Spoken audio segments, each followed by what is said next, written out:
Hello students, this is Dr. Amit Juneja, lecturer in economics, Shahid Balwinder Singh, Government Senior Secondary Smart School, Sabuana, District Fazilka, and I welcome you all in this channel, Amit Juneja Economics, and in today's lecture of concepts of revenue.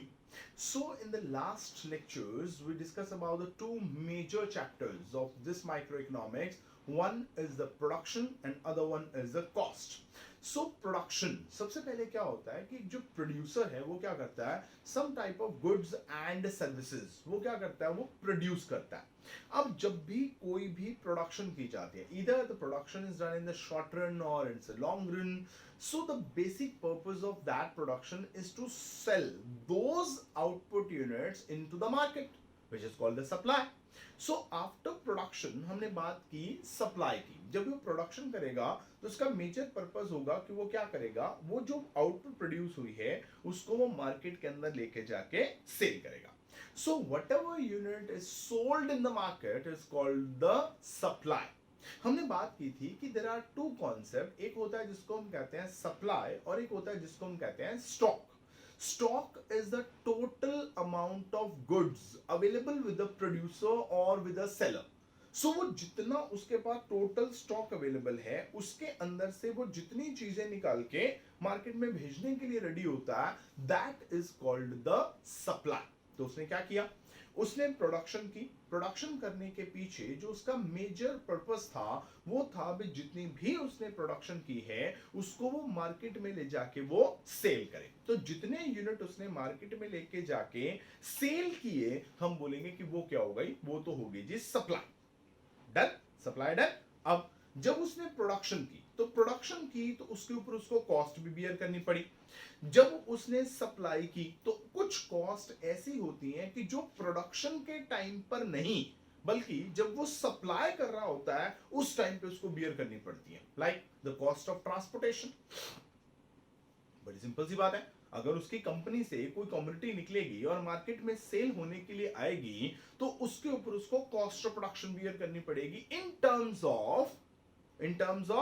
Transportation तो जो transportation की cost है वो भी क्या है वो उसकी कॉस्ट का एक पार्ट है जो बाद में होती है हम मार्केट में देखते हैं या हम कभी टीवी पे देखते हैं तो आपको बहुत सारे ना मार्केट के अंदर वो बैनर्स लगे नजर आता है ना भाई आप ये कम्युनिटी ले लीजिए इस कंपनी का वॉशिंग पाउडर ले लीजिए या इस कंपनी का आप जो है ये फेयरनेस क्रीम ले लीजिए या इस कंपनी के जो है वो आप सोप ले लीजिए तो आपको बहुत बड़े बड़े बैनर्स नजर आता है टीवी पे देखते हैं तो सारा दिन हमें टीवी पे क्या होता है टीवी में हमें जो प्रोग्राम्स होते हैं वो कम देखने को मिलता है और जो एडवर्टीजमेंट्स होती हैं वो हमें ज्यादा देखने को मिलती हैं आप उसमें कोल्ड ड्रिंक की एडवर्टीजमेंट देख लीजिए आप उसमें पेस्ट की एडवर्टीजमेंट देख लीजिए आप उसमें सोप की एडवर्टीजमेंट देख लीजिए आप उसमें वॉशिंग पाउडर की एडवर्टीजमेंट देख लीजिए आप उसमें शैम्पू की एडवर्टीजमेंट देख लीजिए सब ये एडवर्टीजमेंट कौन कर रहा है हम तो नहीं कर रहे वी आर द कंज्यूमर्स हम तो एडवर्टीजमेंट नहीं करेंगे सो क्या होता है ये जो एडवर्टीजमेंट्स हैं ये कौन करता है ये उस कंपनी का जो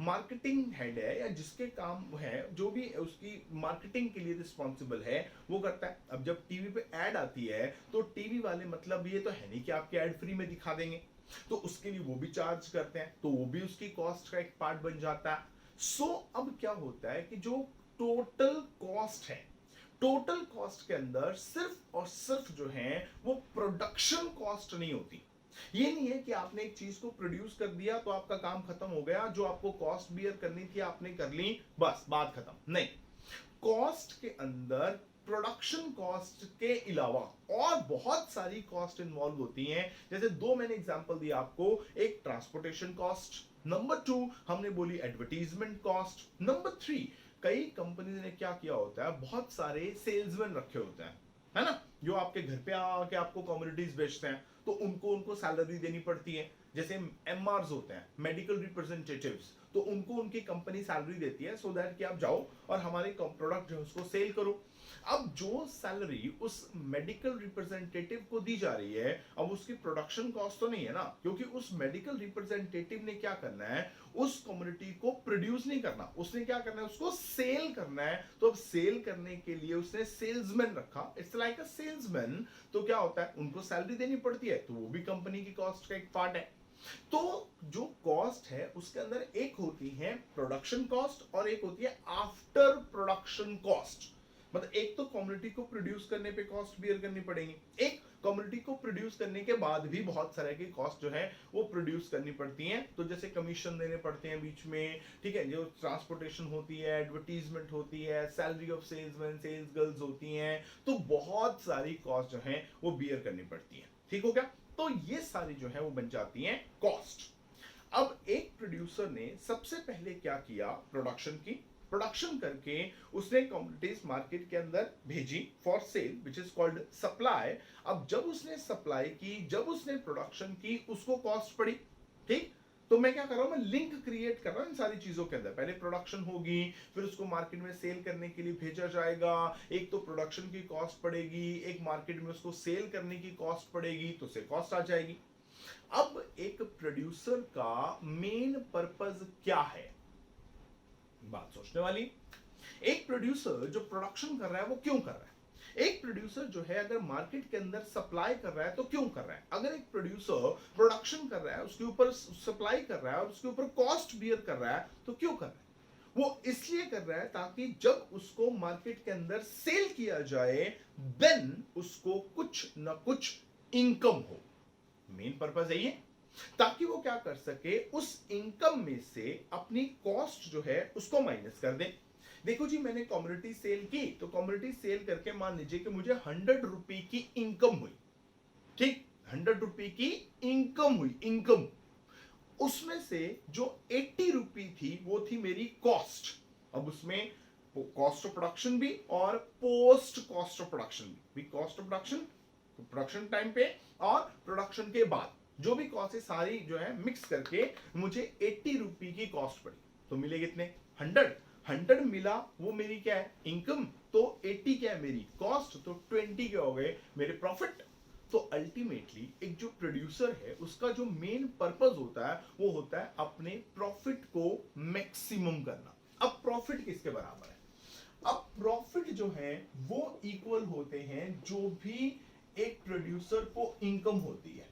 अगर उसमें से हम उसकी कॉस्ट जो है वो माइनस कर दें तो वो जो बाकी बचेगा वो प्रॉफिट है। अब हमने एक प्रोड्यूसर को इक्विलिब्रियम के अंदर लेके आना है। जैसे जैसे जब हमने बात की थी कंज्यूमर की, तो हम कंज्यूमर को इक्विलिब्रियम में लेके आए थे। हमने कहा था कंज्यूमर इक्विलिब्रियम कहां पे होता है? हमने कहा था जहां पे कंज्यूमर जो है वो अपनी सेटिस्फैक्शन को मैक्सिमम कर रहा होता है, वहां पर हम कहेंगे कि वो कंज्यूमर जो है वो कहां पे है, वो इक्विलिब्रियम के अंदर है। अब जब एक कंज्यूमर को इक्विलिब्रियम में लाना है तो फिर एक प्रोड्यूसर को भी तो लाना पड़ेगा। अब प्रोड्यूसर कहां पर इक्विलिब्रियम में होगा? एक कंज्यूमर वहां पर इक्विलिब्रियम में होता है जहां पर उसकी सेटिस्फैक्शन मैक्सिमम होती है। एक प्रोड्यूसर वहां पर इक्विलिब्रियम में होता है जहां पर उसके प्रॉफिट मैक्सिमम होता है। अब अगर हमें प्रॉफिट कैलकुलेट करना है तो उसके लिए हमें इनकम पता होनी चाहिए और कॉस्ट पता होनी चाहिए। अब कॉस्ट तो हमने डिस्कस कर लिया, भी कॉस्ट क्या है हमने डिस्कस कर लिया, भी टोटल कॉस्ट क्या है, एवरेज कॉस्ट क्या है, मार्जिनल कॉस्ट क्या है, वो सारी हमने डिस्कस कर ली। अब बचा क्या? बचा ये इनकम। अगर हम इस इनकम को कैलकुलेट कर लें तो हम क्या कर सकते हैं, इनकम में से कॉस्ट माइनस करके उसके प्रॉफिट जो है वो पता लगा सकते हैं। तो हमारा ये जो लेक्चर रहेगा वो इसी टॉपिक पे कंसंट्रेट करेगा, इनकम पे, इनकम ऑफ द प्रोड्यूसर, जिसको हम एक और नाम देंगे रेवेन्यू। ठीक है, पहली बात तो इसी फॉर्मूले से क्लियर कर लीजिए। हम आमतौर पे क्या करते हैं, हम आमतौर पे ना रेवेन्यू और प्रॉफिट दोनों को एक ही समझ लेते हैं। भी रेवेन्यू और प्रॉफिट एक ही चीज है? No, revenue and profit are not same. Revenue और प्रॉफिट में क्या है, मैंने कहा कि इनकम और रेवेन्यू सेम है। मतलब रेवेन्यू और इनकम का मतलब है कि जब भी आपने कोई भी कमोडिटी को सेल किया, सो whatever amount is received by you from the consumer is called a revenue, it's called a income। और अब आप देखेंगे कि जो भी आपको रेवेन्यू हुआ, जो भी आपको इनकम हुई, जो आपने उसके ऊपर कॉस्ट बियर की थी उससे कितनी ज्यादा हुई। ठीक है, मान लो कि मेरी कॉस्ट थी 80, मुझे रेवेन्यू मिला 100, तो 80 से कितना ज्यादा मिला 20, सो माय प्रॉफिट इज 20। और प्रॉफिट तब होंगे जब आपका जो रेवेन्यू या जो आपकी इनकम है वो आपकी कॉस्ट से ज्यादा होगी। देखो मैंने अभी क्या कहा, मैंने कहा इनकम हुई 100 माइनस कॉस्ट हुई 80, सो प्रॉफिट है 20। अगर क्या होता, कॉस्ट आपकी 80 थी और जो आपको रेवेन्यू मिला 100, ये आपको 100 ना मिलके आपको 70 मिला होता, तो आंसर -10 था, ये आपके लॉस होते। मतलब जो आपको कॉस्ट पड़ रही है वो आपको 80 की पड़ रही है, ठीक है, और जो आपको रेवेन्यू या इनकम मिल रही है वो 70 की मिल रही है। मतलब 80 रुपीज आपको उस कमोडिटी को प्रोड्यूस करने पे लगाने पड़े, पर जब आपने उसको सेल किया आपको 70 मिले, तो आपको 10 के लॉसेस भी तो हो सकते हैं। मतलब कहने का ये है कि आपने क्या करना है, आपने रेवेन्यू और प्रॉफिट दोनों को एक नहीं समझना। हम ये कह सकते हैं कि जो प्रॉफिट है वो क्या है, profit is the excess of income. Profit is the excess of income और रेवेन्यू ओवर कॉस्ट। मतलब आपको आपकी जो कॉस्ट है उससे अब कितना ज्यादा मिलता है, अपनी कॉस्ट से जितना ज्यादा मिलेगा as an income which is your profit. जैसे देखो यहां पे कॉस्ट कितनी थी 80, 80 से मुझे कितना ज्यादा मिला, 80 से मुझे ज्यादा मिला 20, तो ये मेरे प्रॉफिट है। तो जो टोटल मिलेगा वो मेरी इनकम है, पर कॉस्ट से जितना ज्यादा मिलेगा वो क्या है, वो मेरा प्रॉफिट है। बात सिंपल सी है, ठीक हो गया। तो एक बात ध्यान रखनी है कि प्रॉफिट और रेवेन्यू को या प्रॉफिट और इनकम को एक नहीं समझना, दोनों चीजें जो है वो डिफरेंट है। Now it's clear to you. आगे बात करते हैं। अब हम बात करेंगे कि एक्चुअली थ्योरी ऑफ रेवेन्यू के अंदर जो है हम क्या क्या पढ़ने वाले हैं, क्योंकि अगर हम यहाँ पे ये कॉन्सेप्ट क्लियर कर पाए उसके बाद ही हम डिस्कस कर सकते हैं। तो अब जो हमारा चैप्टर है वो है थ्योरी ऑफ रेवेन्यू, मतलब हम इसमें रेवेन्यू पढ़ेंगे, ठीक है। अब इसमें हमने क्या क्या पढ़ना है, इसमें हम सबसे पहले तो ये पढ़ेंगे कि एक्चुअली रेवेन्यू होता क्या है। नंबर 2 हम बात करेंगे कि रेवेन्यू कितनी तरह का होता है, what are the various types of revenue. Number 3 हम बात करेंगे कि what is the relationship between these various types of revenue. उसके बाद हम बात करेंगे कुछ मार्केट सिचुएशंस की, कि जो different type of market situations होती हैं उनके अंदर जो रेवेन्यू कर्व्स हैं, हम क्या करेंगे, रेवेन्यू की कर्व बनाएंगे। वो जो कर्व है उनकी शेप किस तरह की होती है और उनका बिहेवियर जो है वो किस तरह का होता है, और हम उन मार्केट सिचुएशन के अंदर उन रेवेन्यू कर्व्स को जो है वो ड्रॉ भी करेंगे। तो ये हमारा पूरा का पूरा चैप्टर रहेगा। लास्ट में जाके हम बात करेंगे न्यूमेरिकल्स की, क्योंकि जैसे हमें कॉस्ट में न्यूमेरिकल आता है वैसे ही हमें रेवेन्यू के अंदर भी न्यूमेरिकल जो है वो आता है, ठीक है। तो हम सारा चैप्टर जो है ये कंप्लीट करेंगे। तो सबसे पहले हम बात करते हैं रेवेन्यू की, कि रेवेन्यू का मीनिंग क्या है। सो रेवेन्यू मीन्स व्हाट, मैंने अभी आपको क्लियर किया कि whatever amount is received by a producer और अ सेलर, ठीक, या तो प्रोड्यूसर है या सेलर है। कई बार क्या होता है जो प्रोड्यूसर होता है वही सेलर भी होता है। मतलब जो प्रोड्यूसर होता है वो क्या कर रहा होता है, अपनी कम्युनिटी खुद सेल कर रहा होता है। लाइक हम बात करें कि जैसे फाजिल्का के अंदर ना बहुत सारे शोरूम्स हैं, जैसे मोंटी कार्लो का शोरूम है या ड्यूक का शोरूम है या फोर्ट कॉलिंस का शोरूम है। तो ये क्या करते हैं, अब ड्यूक वाले हैं या मोंटी कार्लो वाले हैं, ये क्या करते हैं, कंपनी वाले सीधा अपना प्रोडक्ट जो है वो अपने शोरूम पे लाते हैं और खुद ही बेचते हैं। ये बीच में जो है ना होलसेलर लाया, फिर उसके बाद रिटेलर लाया और कमीशन एजेंट लाए, ये बीच में उनको नहीं लेके आते। ये अपनी प्रोडक्ट जो है वो सीधा कस्टमर को सेल करते हैं। तो प्रोड्यूसर जो है वो अपने आप के अंदर एक सेलर भी है। तो हम क्या करेंगे, दोनों लिख लेते हैं। कई बार प्रोड्यूसर खुद सेल नहीं करता, वो प्रोड्यूस करता है, अपनी कम्युनिटी आगे बेच देता है, वो होलसेलर को दे देता है, होलसेलर के बाद वो आगे जो है वो रिटेलर के पास पहुंच जाती है, रिटेलर के बाद वो कस्टमर के पास पहुंच जाती है। सो उसमें डिफरेंट भी हो सकता है, तो हम दोनों चीजें लेके चलेंगे। सो whatever amount is received by a producer or a seller by, अब ऐसे तो मिलेगा नहीं, क्या करना पड़ेगा, पहले कम्युनिटी को सेल करना पड़ेगा। By selling a definite amount of output in the market. अब जो भी सेल होगी वो किसके अंदर होगी, मार्केट के अंदर होगी, eight a given price is called revenue. अब बनाइए डेफिनेशन। अब ध्यान से सोचो क्या हुआ।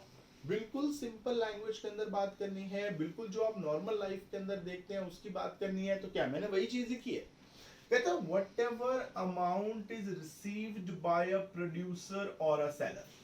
ठीक है जी, भी एक प्रोड्यूसर है एक सेलर है, उसको कितना अमाउंट मिलता है by selling a definite amount of output. ठीक, अब उसको इनकम होगी, उसने प्रोडक्शन कर ली, प्रोडक्शन करके उसने अपने घर पे रख ली, उस प्रोडक्शन को आगे मार्केट के अंदर सेल ही नहीं किया, तो कहां से पैसे मिल जाएंगे भाई। तो अगर उसने इनकम लेनी है तो मार्केट के अंदर उसको सेल करना पड़ेगा। तो जो उसको इनकम मिलेगी, अब उसको जो इनकम मिलेगी वो इस बात पे डिपेंड नहीं करती कि उसने प्रोडक्शन कितनी करी, बल्कि जो उसको इनकम मिलेगी वो इस बात पे डिपेंड करती है कि जो उसने प्रोडक्शन की, उस प्रोडक्शन में से कितना पार्ट उसने मार्केट में सेल किया। जो इनकम होनी है वो सेल पे होनी है, वो प्रोडक्शन पे नहीं होनी। आपने 100 यूनिट्स को प्रोड्यूस किया, what is that, that is your production. अब आपने प्रोडक्शन करी 100 यूनिट्स की, पर आपने मार्केट में सेल किए 50 यूनिट्स और 50 अपने पास रख लिए, तो वो क्या हो गया, जो आपने अपने पास रखा वो तो आपका स्टॉक है। मार्केट में आपने 100 की प्रोडक्शन करके मार्केट में सिर्फ आपने 50 यूनिट सेल किए, सो वो क्या है, वो आपकी सप्लाई है। जो अपने पास रख लिया वो आपका स्टॉक है, जो आपने अपने पास रख लिया उस पे आपको कोई इनकम नहीं मिलनी।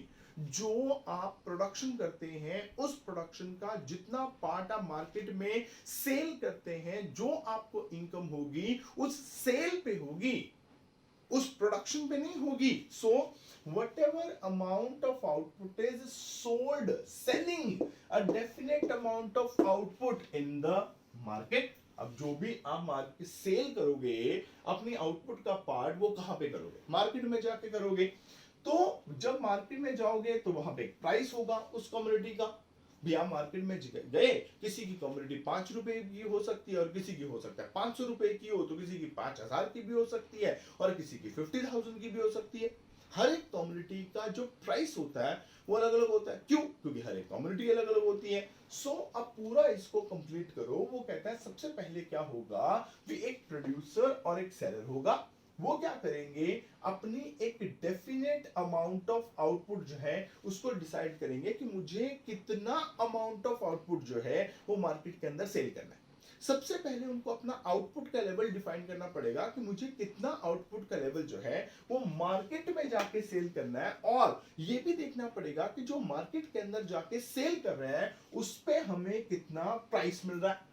तो जो भी प्राइस उनको अपनी आउटपुट को सेल करने पे मिलेगा उसको हम क्या कहेंगे, उनका रेवेन्यू जो है वो कह देंगे। सो दिस इज योर रेवेन्यू। अब रेवेन्यू कैसे कैलकुलेट होगा, सिंपल सी बात है। अगर मैं बहुत सिंपल भाषा में बात करूं, अगर मैं बोलूं कि मान लो मैं I am a seller, so Amit is a seller. तो मैं मार्केट में गया, मैंने कुछ प्रोडक्शन की थी, बट मैंने कहा जो प्रोडक्शन की थी दैट डजंट मैटर। जो मैटर करता है वो ये है कि आप अपनी प्रोडक्शन में से कितने यूनिट मार्केट में फॉर सेल लेके जाते हैं। तो मैं जितनी भी मैंने प्रोडक्शन की थी उसमें से मैं 20 यूनिट्स जो हैं वो मार्केट में लेके गया। ठीक, कि मैं I am ready to sell these 20 units in the market. तो पहले क्या हुआ, एक डेफिनेट अमाउंट ऑफ आउटपुट आ गया। कितना आया, 20 यूनिट। तो मैं इसको लेके कहां पे चला गया, मार्केट के अंदर। फिर मैंने देखा कि जो मैं 20 यूनिट मार्केट में लेके आया हूं इनका प्राइस मुझे कितना गिवन है, मतलब जो 20 यूनिट्स मेरे हैं वो मार्केट में कितने के हैं, एक्चुअली मार्केट में उनका प्राइस कितना है। तो मुझे ये कहा गया कि जो प्राइस है आपकी कम्युनिटी का वो है 15 रुपी पर यूनिट। ठीक, तो आपको अपनी एक कम्युनिटी के बदले में 15 रुपीज मिलने वाले हैं। तो मैं कितने यूनिट लेके गया हूं, 200। तो एक्चुअली अब मुझे कितने मिलेंगे, तो मैं लेके गया हूं 20 यूनिट, तो 20 इंटू 15 ये मुझे मिल गए 300 रुपीज। तो this is what, this is my revenue. So my revenue is equal to 300। कैसे आएगा? अगर आपने 20 क्या है? 20 है आपके सेलिंग यूनिट्स, जितने यूनिट्स आपने सेल किए, into 15। What is the 15? It is the price. अगर आप अपने सेलिंग यूनिट्स को प्राइस के साथ मल्टीप्लाई कर देते हैं तो you can get the revenue. और रेवेन्यू कितना आ जाएगा? 300 आ जाएगा। ध्यान रखना, यहाँ पर जब भी आपने लिखना है, आपने अपने सेलिंग यूनिट्स लिखने हैं, आपने अपने आउटपुट के यूनिट्स जो है वो नहीं लिखने, क्योंकि आपको जो रेवेन्यू मिलने वाला है वो आउटपुट पे नहीं मिलने वाला, वो आपको आपकी सेल पे मिलने वाला है। तो आपने ये देखना है कि आपने कितने यूनिट्स को सेल किया और मार्केट में उसका प्राइस कितना था, तो आपका रेवेन्यू जो है वो आ जाएगा। सिंपल, ठीक है। तो अब ये तो था रेवेन्यू का मीनिंग। अब हम बात करते हैं रेवेन्यू के टाइप्स की। रेवेन्यू जो है वो कितनी तरह का होता है। ओके, सो अब अगर हमें रेवेन्यू के टाइप्स करने हैं तो हमें वापस जाना पड़ेगा अपनी थ्योरी ऑफ प्रोडक्शन के बीच में। तो हमने जब थ्योरी ऑफ प्रोडक्शन की थी तो हमने कहा था कि प्रोडक्शन जो है वो 3 तरह की होती है। एक होती है टोटल प्रोडक्शन, एक होती है उसको हम कहते हैं एवरेज प्रोडक्शन, और एक होती है जिसको हम कहते हैं मार्जिनल प्रोडक्शन। तो ये 3 तरह की प्रोडक्शन है। उसके बाद हमने कहा कि जब आप प्रोडक्शन करेंगे तो आपको कॉस्ट बियर करनी पड़ेगी। जो कॉस्ट आपको टोटल प्रोडक्शन पे बियर करनी पड़ेगी वो होगी आपकी टोटल कॉस्ट। जो एवरेज प्रोडक्शन में बियर करनी पड़ेगी वो होगी आपकी एवरेज कॉस्ट, और जो मार्जिनल प्रोडक्शन में बियर करनी पड़ेगी वो होगी आपकी मार्जिनल कॉस्ट। सो अगर प्रोडक्शन 3 तरह की है तो कॉस्ट भी कितनी तरह की? 3 तरह की। अब आपने सपोज करो भी जो आपने प्रोडक्शन किया आप सारी की सारी मार्केट में लेके आए, तो अगर आप टोटल प्रोडक्शन मार्केट में लेके आए फॉर सेल तो आपको इनकम मिलेगी। तो जो टोटल प्रोडक्शन पे आपको इनकम मिलेगी that is called total revenue. जो एवरेज प्रोडक्शन पे मिलेगी that is called average revenue, और जो मार्जिनल प्रोडक्शन पे मिलेगी that is called marginal revenue. तो एक्चुअली जब मैंने प्रोडक्शन का चैप्टर स्टार्ट किया था मैंने तभी इस बात को क्लियर कर दिया था कि production is a base for cost as well as for the revenue. क्योंकि अगर प्रोडक्शन 3 तरह की है, टोटल, एवरेज और मार्जिनल, तो जो कॉस्ट है वो भी 3 तरह की है, वो है टोटल, एवरेज, मार्जिनल। और अगर प्रोडक्शन और कॉस्ट 3 तरह की है तो रेवेन्यू भी 3 तरह का है, which is total, average and marginal. तो बहुत सिंपल है, ठीक है। तो अब हम क्या करेंगे? अब हम बात करेंगे these 3 types of revenue which are called total revenue, average revenue and marginal revenue. So we'll start with the first which is called the total revenue. तो नाम से क्लियर कर लीजिए, टोटल रेवेन्यू। रेवेन्यू क्या होता है? इनकम। सो टोटल इनकम तो क्या हुआ? तो सबसे पहला जो हमारा कॉन्सेप्ट है वो टोटल रेवेन्यू है। टोटल रेवेन्यू के अंदर नाम से क्लियर कीजिए आपकी टोटल इनकम है एज अ सेलर, ये आपको टोटल कितनी इनकम होगी। तो कैसे बनेगा? जो अभी हमने रेवेन्यू की डेफिनेशन लिखी थी we can put out the same definition. So क्या लिखेंगे? हम लिखेंगे यहां पे total revenue is the total amount of money received by a producer oblique seller। आपने हमेशा प्रोड्यूसर और सेलर को oblique में लिखना है, ठीक है। बाय सेलिंग, अब देखो टोटल रेवेन्यू है तो टोटल आउटपुट सेल करनी पड़ेगी। By selling has total output in the market. अब जो भी सेल करना है मार्केट में करना है eight a given price of the commodity in the market. Logic हो गया, बहुत सिंपल है। तो क्या हुआ? टोटल रेवेन्यू क्या है? Total revenue is the total amount of money received. भाई आपको जो भी टोटल अमाउंट ऑफ मनी मिलेगी, टोटल, ठीक है, किसको रिसीव होगी, या तो प्रोड्यूसर को या सेलर को। अब जो भी total amount of money receive होगी बाय अ प्रोड्यूसर और बाय अ सेलर, ऐसे तो होगी नहीं। क्या करना पड़ेगा, सबसे पहले अपनी कमोडिटीज जो है उनको मार्केट के अंदर सेल करना पड़ेगा। So by selling his total output in the market, ठीक, क्योंकि टोटल रेवेन्यू है, टोटल रेवेन्यू टोटल आउटपुट पे मिलना है, तो टोटल आउटपुट मार्केट के अंदर सेल कर दी। अब जब मार्केट में सेल की होगी तो कोई ना कोई प्राइस भी रहा होगा। So at a given price of the commodity in the market, ठीक होगा, जो भी उसका प्राइस होगा मार्केट के अंदर, उसके ऊपर आप मार्केट में गए, जो भी आपके पास टोटल आउटपुट थी आपने उसको सेल किया, तो जो आपको पैसे मिले वो क्या है, वो आपका टोटल रेवेन्यू है। कैसे कैलकुलेट करेंगे, सो टोटल रेवेन्यू जो होता है उसका फॉर्मूला होता है P into Q, okay, P into Q। Now what is P, so TR means the total revenue, P means price, Q means units sold। अब यहां याद रखना, Q doesn't mean the output level, no, Q output नहीं है, क्योंकि जो आपको revenue मिल रहा है, जो आपको इनकम मिलनी है, वो आपको आपने कितनी आउटपुट की उस पे नहीं मिलनी, भाई जो यूनिट आपने मार्केट के अंदर सेल की है उस पे मिलना है। तो यहां पे हम लिखेंगे यूनिट्स सोल्ड। क्लियर, अब ध्यान से, अब प्राइस, मान लो किसी भी कमोडिटी का प्राइस जो है वो 10 रुपीज है और मार्केट के अंदर आपने उसके 20 यूनिट जो है वो सेल किए, तो आपको टोटल रेवेन्यू जो है वो होगा 200 रुपीज का। ठीक है, बात समझ में आई। सो इस तरह हम टोटल रेवेन्यू जो है वो कैलकुलेट कर सकते हैं, बहुत सिंपल है भी। आप क्या करो, जो आपकी कम्युनिटी का प्राइस है और जितने यूनिट आपने सेल किए हैं उन दोनों को मल्टीप्लाई करो तो आपका टोटल रेवेन्यू आ जाएगा। क्या, ठीक। नेक्स्ट जो है उसको हम कहते हैं एवरेज रेवेन्यू। ठीक है, second type of revenue is the average revenue.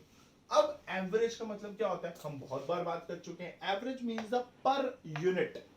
So second concept is average revenue. So इसकी भी डेफिनेशन बना लेते हैं। सो कहते हैं average revenue is the per unit revenue.